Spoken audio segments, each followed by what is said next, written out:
Berbicara tentang kesehatan mental supaya jelas sumbernya, saya akan membahasnya konsep kesehatan jiwa atau kesehatan mental berdasarkan undang-undang. Saya lahir dari generasi tahun 80-an begitu, yang kita untuk mengekspresikan emosinya itu sangat sulit. Apa saja jenis-jenis penyakit mental atau mental illness, dan yang paling sering terjadi Karena pengaruh problem di masa lalu. Disinilah letaknya tuh gangguan cemas, gangguan panik. Pada akhirnya orang yang merasa bahwa dia secara mental ada masalah dan merasa bahwa ada gangguan fisik. Nah, kalau misalnya gejala itu terus berlanjut, apakah mungkin yang bermula di mentalnya itu bahwa dia mengalami sakit tertentu akan termanifestasi dalam penyakit yang sebenarnya? Berdasarkan survei, 1 dari 3 remaja yang berusia di kisaran umur 10-17 tahun mengalami masalah gangguan mental, yang berarti sekitar 15,5 juta remaja terdampak masalah ini. Nah, tidak hanya itu, di kalangan penduduk di usia 15 tahun, sekitar 9,8% atau lebih daripada 19 juta orang mengalami gangguan mental. Nah, ini berbahaya sekali. Dari jumlah tersebut ada sekitar 12 juta orang diketahui mengalami depresi. Nah, dampaknya pun sangat signifikan. Setiap tahun, berdasarkan data yang saya miliki, ada sekitar 1.800 kasus bunuh diri di Indonesia saja. Atau rata-rata sekitar 5 orang per hari di Indonesia bunuh diri. Nah, lebih dari separuhnya terjadi pada kelompok usia 10 sampai 39 tahun yang mencakup usia remaja dan usia produktif. Ini usia orang yang masih sangat produktif. Pertanyaannya, bagaimana kita bisa lebih memahami pentingnya kesehatan mental, mengurangi stigma, dan mendorong langkah-langkah preventif untuk mencegah masalah ini? Nah, hari ini saya bersama dengan Dr. Yanti. Kita akan kasih kesempatan untuk Dr. Yanti memperkenalkan dirinya sekarang juga. Silakan, Dok. Oke, terima kasih Dr. Heri. Halo, saya Yanti, saya dokter spesialis kedokteran jiwa atau mungkin dikenal dengan psikiater. Saya keseharian bekerja di Rumah Sakit Ulin dan Rumah Sakit Islam Banjarmasin, serta memberikan pendidikan di Fakultas Kedokteran Universitas Lambung Mangkurat, dan saya juga punya hobi pilates di Agape Movement. Ya. Jadi Dr. Yanti adalah narasumber yang saya pikir sangat kompeten untuk bisa saya ajak berbagi dan diskusi isu yang tadi saya kemukakan di awal. Nah, Dok, pertanyaan saya, karena sekarang zamannya di mana kita ini nggak kekurangan informasi. Pada faktanya kita kelebihan informasi. Bahkan dari informasi yang kadang tidak tepat atau menyimpang itu, kita mulai melakukan yang namanya self diagnose terhadap diri kita. Oh, kayaknya aku ada masalah gangguan mental deh. Oh, kayaknya aku perlu healing deh. Nah, pertanyaan saya sendiri saja masih belum terlalu paham apa sih pengertian kesehatan mental itu sendiri dan seberapa penting kita memperhatikan isu ini. Oke, baik. Mungkin kalau kita berbicara tentang kesehatan mental supaya jelas sumbernya, saya akan membahasnya konsep kesehatan jiwa atau kesehatan mental berdasarkan Undang-Undang Nomor 17 Tahun 2023. Jadi di mana disebutkan bahwa yang namanya kesehatan mental adalah kemampuan seseorang untuk berkembang secara holistik, jadi fisiknya, mentalnya, sosial, spiritualnya, sehingga dia bisa dapat berfungsi secara optimal. Dengan indikator pertama, dia bisa mengenali potensi dirinya, tentang kelebihannya untuk dia kembangkan, tentang kekurangannya untuk kemudian dia terima, dia modifikasi dan sesuaikan. Kemudian kedua adalah dia bisa menghadapi stres, tekanan. Yang ketiga adalah bisa bekerja secara produktif, menghasilkan, dan yang keempat adalah bisa memberikan kontribusi pada komunitasnya. Itu menurut undang-undang kita ya. Kemudian kalau menurut WHO hampir sama, dan ditambahkan dengan dia tuh mampu beradaptasi, menyesuaikan diri. Kemudian secara umum bebas lah dari ketegangan dan kecemasan seperti itu. Kemudian mampu belajar dari pengalaman atau kekecewaan. Kemudian senang memberi. Belajar dari kekecewaan? Iya, dari pengalaman-pengalaman buruknya. Kemudian senang memberi dan mampu, mungkin sama dengan kita ya, dengan dari undang-undang kita memberikan kontribusi dengan masyarakat. Itu di sini adalah dia bisa memberikan ini manfaat kepada masyarakat seperti itu. Nah, menurut dokter sendiri, dari pengalaman dokter sebagai yang memang berkecimpung banyak di dunia ini, masyarakat Indonesia khususnya di Banjarmasin lah, apakah mereka punya cukup informasi untuk memahami dan mengerti bahwa kesehatan mental ini adalah sesuatu yang sangat penting ya? Let's say contoh aja, kayak saya ini, saya lahir dari generasi tahun 80-an begitu, yang kita untuk mengekspresikan emosinya itu sangat sulit sekali. Misalnya kayak contoh kita besar dengan istilah-istilah laki-laki nggak boleh nangis, laki-laki nggak boleh cengeng, dan akhirnya saya sendiri menganggap hal seperti ini nggak terlalu penting begitu.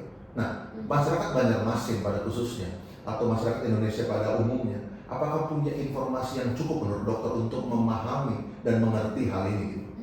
Sebenarnya kalau di era digital ini tentunya sudah tidak ada keterbatasan ruang waktu untuk ilmu pengetahuan ya. Ada banyak informasi, dan dari kami pun tenaga di bidang kesehatan jiwa baik itu psikolog ataupun psikiater juga kita giat melakukan edukasi seperti itu.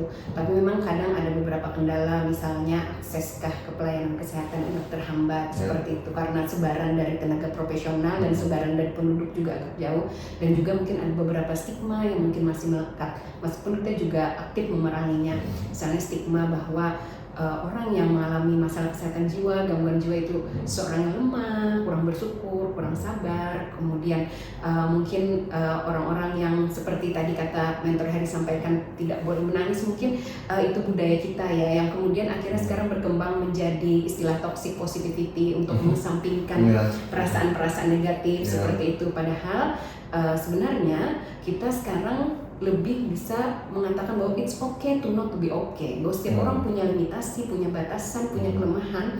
Ya, kita memahami batasan kita dan kita akan menyesuaikannya seperti itu. Ya.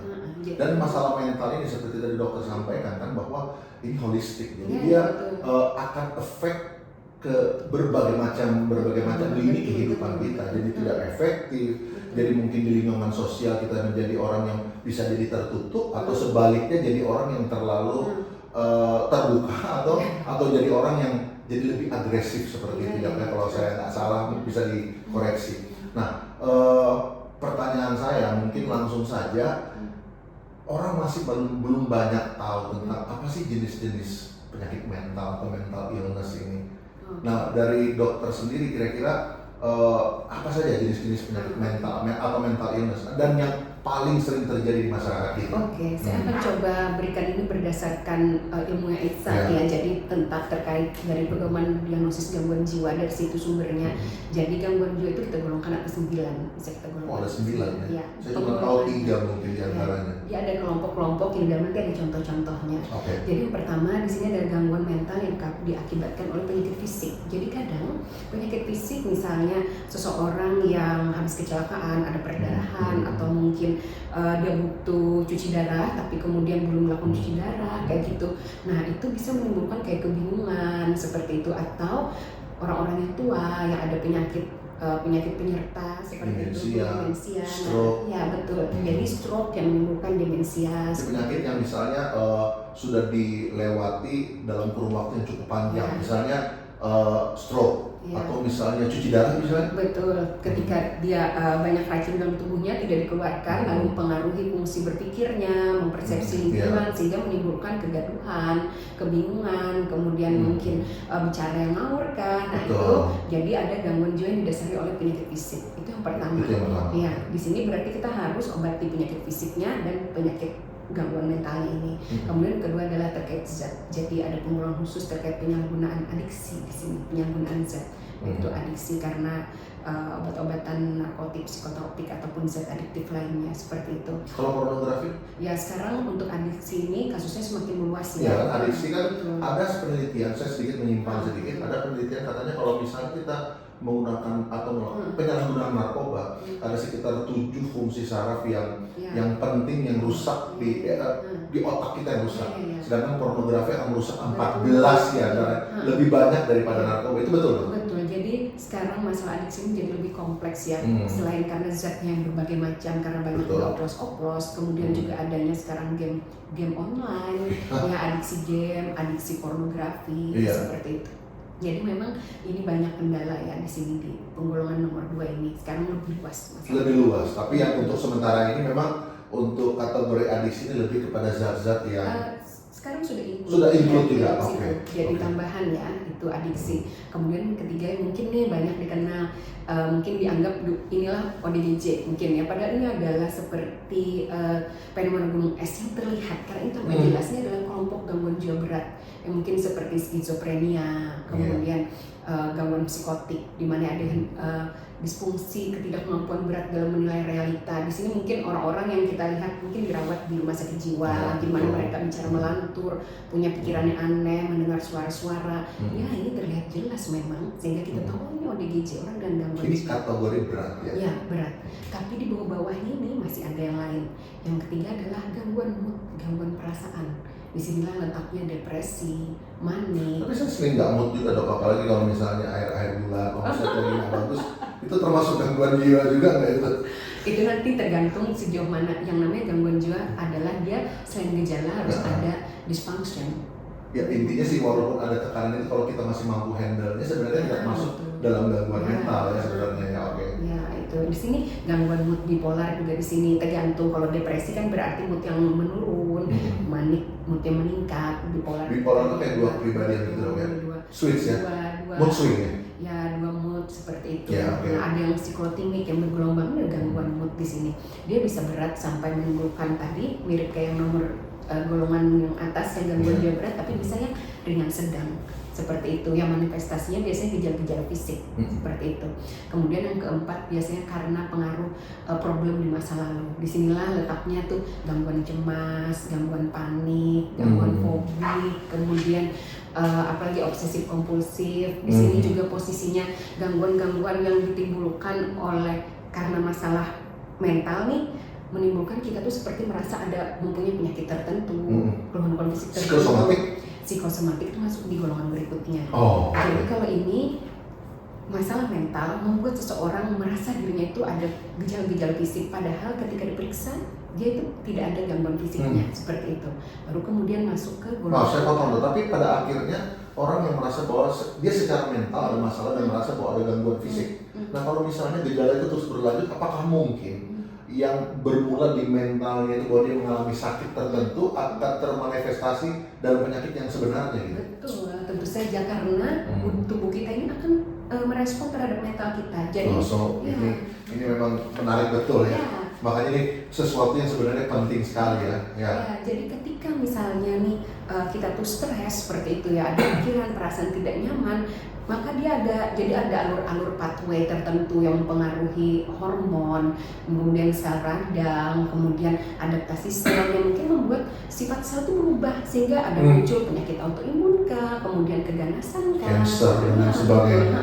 Atau bisa jadi dia sudah punya penyakit tertentu di awal tapi diperparah oleh faktor perilaku dan psikologisnya. Misalnya dia dia asma, dia hipertensi, kemudian dia ada urtikaria seperti itu. Tapi mestinya kan sudah berobat, mestinya terkontrol, tapi tidak bisa terkontrol karena faktor perilakunya tadi yang pengaruh. Nah ini yang golongan berikutnya ini tadi seperti itu. Kemudian di golongan sini juga yang berikutnya ini ada gangguan makan, gangguan tidur, kemudian gangguan seksual seperti itu. Baru kemudian kita masuk tuh yang golongan berikutnya adalah masalah kepribadian. Jadi kepribadian corakan yang khas dan menetap dari individu untuk dia berinteraksi. Nah di sini kadang kalau yang tadi kan gejala-gejala mungkin menimbulkan perasaan tidak nyaman ya, sehingga orang mungkin ingin berobat. Kalau di yang kepribadian ini biasanya orang itu oke-oke aja. Oh aku nih aku perfeksionis yang aku banget, atau aku butuh diperhatikan kayak gitu, atau aku mudah tersinggung, tapi orang lain yang terganggu akhirnya membuat tidak nyaman. Nah ini golongan dan gangguan kepribadian. Baru kemudian di golongan 7, 8, dan 9 ini terkait anak dan remaja seperti itu. Jadi dia ada khususan sendiri di mana golongan yang ketujuh ini retardasi mental seperti itu. Ini erat kaitannya dengan parenting juga kalau yang 7, 8, 9 artinya kan, karena anak ini kan produk dari rumahnya dia. Kalau yang ke-8 itu neurodevelopmental, tentang perkembangan anak secara biologinya. Jadi ini contohnya autis seperti itu. Kalau yang ke-9 itu gangguan mental dan perilaku dan onset pada anak dan remaja, misalnya conduct disorder, anak yang suka tantrum, gangguan cemas perpisahan, gangguan ADHD, hyperactivity kayak gitu. ADHD ya? Iya betul. Jadi itulah kita menggolongkannya 9 hierarki penggolongan diagnosis gangguan jiwa seperti itu. Ya ini 9 poin yang saya pikir kalau misalnya kita bahas ini harus kita bahas satu persatu poin-poin itu. Ya, hidup Jadi belajar bertahun-tahun. betul. Jadi memang dalam kesempatan ini, segmen ini memang adalah kesempatan pertama kita mengangkat isu kesehatan mental dalam platform yang namanya Agape Academy. Jadi ini memang kita, saya dengan Dr. Yanti masih membahasnya secara general, karena isu ini seperti tadi dokter bilang bahwa ini seperti puncak gunung es yang terlihat mungkin yang parah, tapi yang di bawah-bawahnya gangguan kepribadian, gangguan mental ringan, gangguan mental sedang, itu banyak sekali fenomenanya, dan itu baik sekali untuk kita belajar, karena seperti apa yang dari dokter yang disampaikan bahwa ini akan efek segalanya, akan efek kita dalam pekerjaan, efek kesehatan kita, bahkan nanti itu yang mulai dari pikiran akhirnya penyakit-penyakit yang dulunya tidak ada akhirnya bisa termanifestasi gitu. Nah, pertanyaan saya dok, mungkin bisa dijelaskan saya secara sederhana atau secara singkat, apa sih perbedaan yang kita bisa lihat antara gangguan mental yang sedang dengan gangguan mental berat yang sudah mungkin membutuhkan perawatan di rumah sakit jiwa gitu. Bagaimana kita bisa melihatnya, gejalanya, sehingga kalau misalnya kita melihat ada orang-orang di sekitar kita mengalami fenomena ini, kita bisa cepat untuk take action gitu. Jadi masalah kejiwaan itu, gejala-gejalanya itu dia akan berkembang dari perasaan distress, kemudian dysfunction, kemudian defiant, kemudian baru yang berbahaya seperti itu ya, dangerous. Jadinya kalau yang sedang dong, tanda-tanda awal orang sudah mulai masuk dalam satu fase depresi atau gangguan mental sedang itu, biasanya gejala-gejala apa yang kita bisa lihat dan kita bisa sense, oh ini teman kita nih atau keluarga kita atau pasangan kita sedang mengalami gangguan mental sedang gitu. Simptom apa yang keluar di permukaan? Kita perlu melihat ya, jadi gejalanya ini apakah dia merasakan menimbulkan penderitaan untuk dirinya sehingga dia misalnya terganggu tidurnya, kemudian perawatan diri kan, dia malas berdandan, yang dulunya rapi sekarang agak aut-autan, misalnya pada pasien depresi kemudian cenderung merasa sedih, tidak bersemangat, kemudian fungsi hubungan interpersonalnya mungkin mulai terganggu juga, jadi dia lebih menarik diri seperti itu. Kemudian lagi mungkin kalau sampai berat ya, ini masih yang sedang nih, akhirnya mungkin ada berat badan yang menurun seperti itu karena malas makan, kemudian jadinya perasaan tidak bahagia, fungsinya misalnya yang awalnya misalnya dia tuh kerja di instansi mana, terus mungkin sering absen seperti itu. Nah, itu yang sedangnya masih bisa. Kalau yang berat rasanya nggak perlu dijelasin karena akan kelihatan sebenarnya. Mulai saya sebagai orang awam aja akan tahu bicaranya mulai ngelantur seperti itu kan, atau melakukan hal-hal yang secara moral dan secara akal sehat tidak mungkin dilakukan oleh orang-orang yang bisa berpikir secara normal. Nah, saya masih lanjut lagi dok menanyakan tentang orang yang mengalami gangguan mental atau depresi sedang lah. Misalnya tanda-tanda awal apa saja yang perlu diwaspadai dan bagaimana upaya preventifnya untuk ini nggak berkembang lebih jauh. Karena kalau kita nggak tahu caranya, ini mungkin juga ilmu yang saya bisa pakai untuk diri saya sendiri. Nah, pada waktu misalnya saya mengalami depresi atau gangguan mental sedang, supaya ini nggak berkembang lebih jauh, berkelanjutan dan akhirnya bisa naik stadiumnya ke gangguan mental berat, upaya preventif apa yang saya bisa lakukan secara holistik yang tadi dokter bilang itu? Di sini kita sebenarnya ada cek kesehatan mental yang bisa kita cek seperti apa. Cek sekarang saya enggak. Untuk audiens yang kita coba ya, untuk kita introspeksi nih, cek kesehatan mental kita. Apakah kita masih sering tertawa lepas? Kemudian masih. Ya oke. Apa kita rutin melakukan olahraga? Masih. Ya, lantai 2 rumah saya langsung gym, pasti. Ya. Optimis akan hari esok? Masih dong, optimis sekali dong. Bangun pagi tanpa waker? Masih. Jam bangun pagi kalau jam 5 setengah 6 masih bangun pagi kan? Menyesuaikan habit kita juga masih seperti itu. Oke. Cenderung sehat berarti. Rutin membaca buku atau sesuatu yang kita senangi lah seperti itu. Nah, pola tidur yang teratur? Tidak teratur. Bercengkrama dengan sahabat masih kan? Masih semua. Oke. Memiliki asuransi kesehatan pribadi atau kita maksudnya ya ada asuransi pribadi lah seperti itu. Kemudian mengucapkan terima kasih pada diri kita. Itu jarang dong. Positif afirmasi pada diri kita. Nah, itu melakukan self talk itu menanyakan apa sih membuatku tidak nyaman, bagaimana kondisiku hari ini. Itu istri saya yang paling rutin melakukan hal seperti itu. Kemudian detox media sosial. Itu saya kayaknya perlu dok. Susah lepas dari handphone. Ya. Pola makan teratur dan seimbang. Kayaknya Mas bagus ya. Nggak seimbang. Oke. Teratur tapi tidak seimbang. Karena bicara seimbang kan seimbang gizinya, proteinnya. Iya, Saya iya. tidak seimbang awalnya. Oke. Tapi teratur. Sip lah. Terus terlibat dalam sebuah komunitas. Ya, Untuk kita tadi memberikan kontribusi pada lingkungan kita. Rutin minum air putih 2 liter sehari. Untuk hal sederhana ini kadang kita perlu cek-cek. Ya. Berkala melakukan kegiatan di luar ruangan.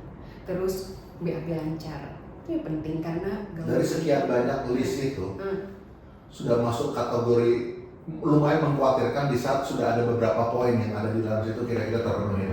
Ya, kalau misalnya fungsi aktivitas sehari-hari, makan, tidur, kemudian perawatan diri terganggu, nah itu sudah bermasalah. Kemudian mulai menimbulkan masalah dan pekerjaannya. Pekerjaannya apa tergantung fungsi spesifik dan hubungan dengan orang lain, mungkin dia mulai menarik diri. Nah, itu kita perlu evaluasi. Ketika mungkin nih dia tuh sudah melakukan beberapa hal untuk menolong dirinya sendiri juga, kita evaluasi ada tidak dia upaya untuk menolong dirinya, ada support system atau tidak, seperti itu. Kita perlu melihat. Konteksnya masalah ini kalau misalnya terjadi di orang sekitar kita, katakan istri atau saudara begitu, pengalaman dokter atau pengalaman saya pribadi lah ya, biasanya orang yang ada dalam situasi yang sangat menekan untuk kurun waktu tertentu, itu memang mendorong dia ada dalam situasi di mana dia sudah mulai mengalami depresi kan. Dan pengalaman saya, di saat saya pun juga lagi depresi, itu sensi banget dok.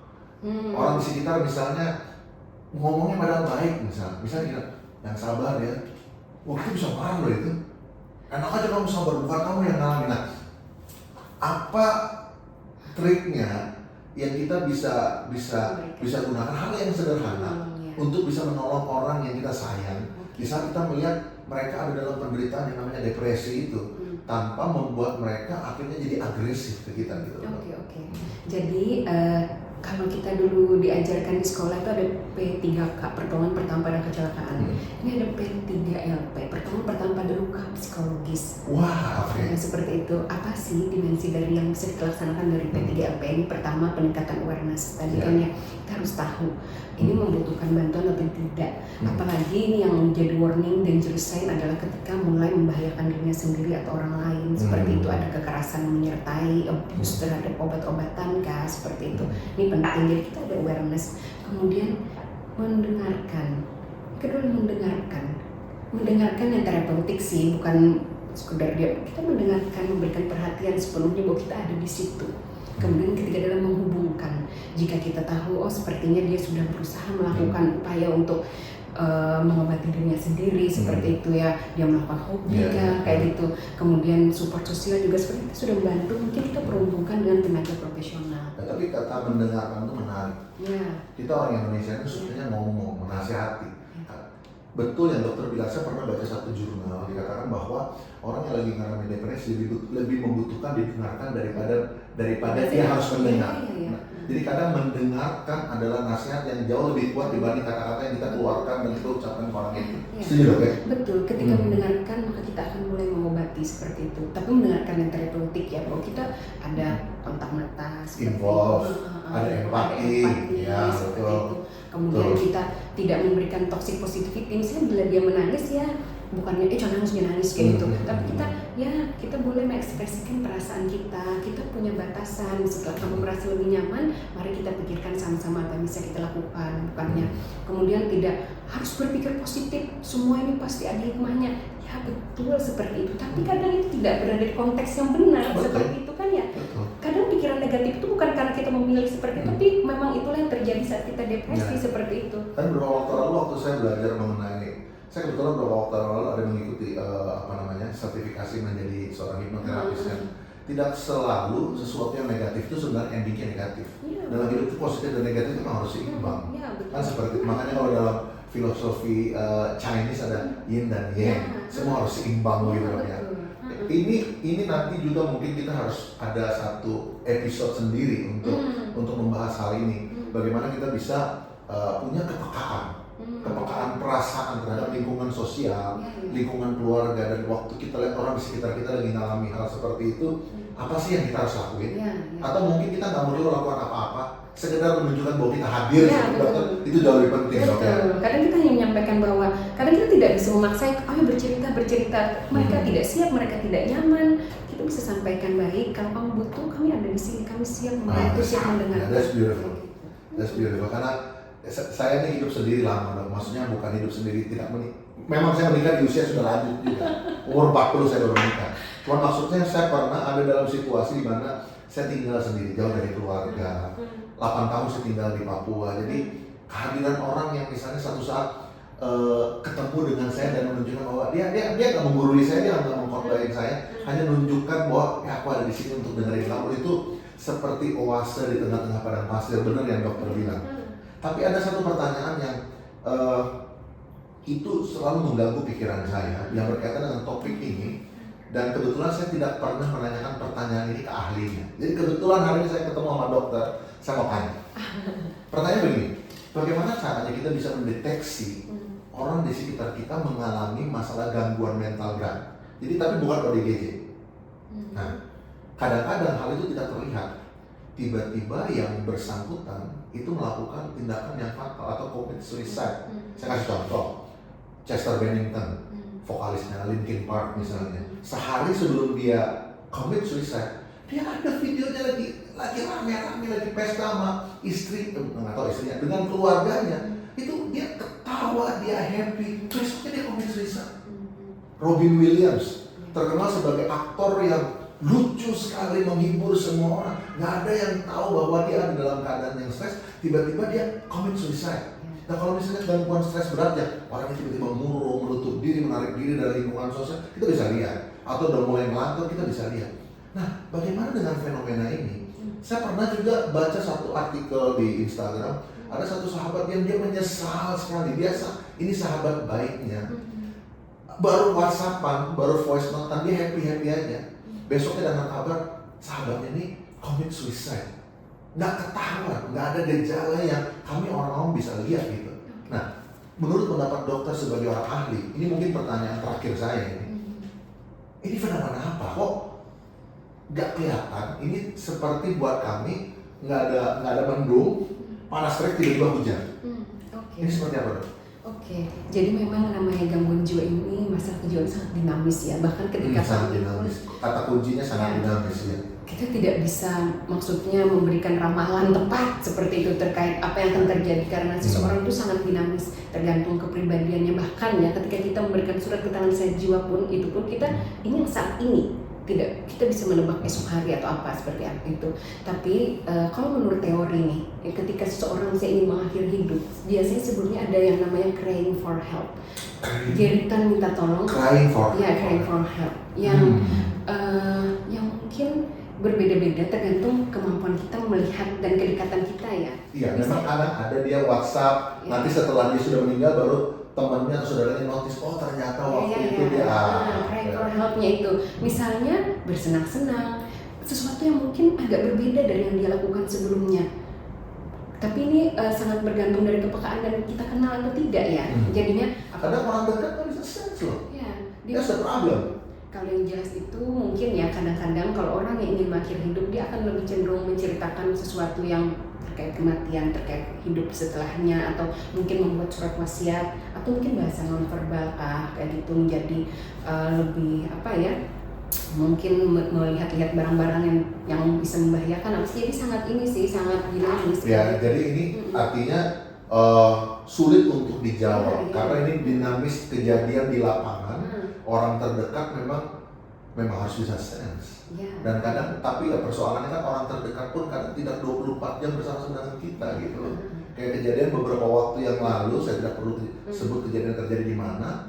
Ini kejadian di mana anak ini mahasiswa berprestasi di kampusnya dan terlihat baik-baik saja. Orang tuanya juga adalah pemuka agama, kebetulan pendeta, pegang satu jemaat. Dan setiap malam sering adakan doa malam bersama-sama mesbah keluarga seperti itu. Kaget tiba-tiba anaknya commit suicide gitu. Ya betul, sehingga mungkin kita perlu lebih aware terkait emosi-emosi negatif. Jadi tidak terbiasa untuk mengabaikan kata-kata seperti saya lelah, saya merasa tidak nyaman. Mungkin kita perlu lebih, oh ya, apa yang dimaksud dengan lelah, apa yang kau maksud dengan tidak nyaman, kayak gitu.